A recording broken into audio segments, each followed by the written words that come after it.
Although we work so seriously for a different outcomes than what results show, my faith, value, and principles dictate that I respect the will of the people as announced by the National Election Commission.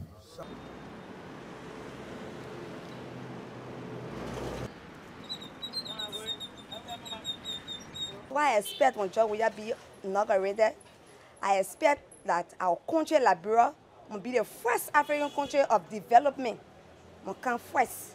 And education will be our first thing in his mind as a leader. Mr. President, don't forget your root.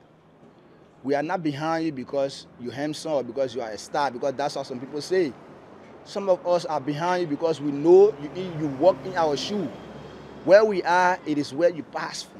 So we think that you know how it takes to be there. So remember and know that your root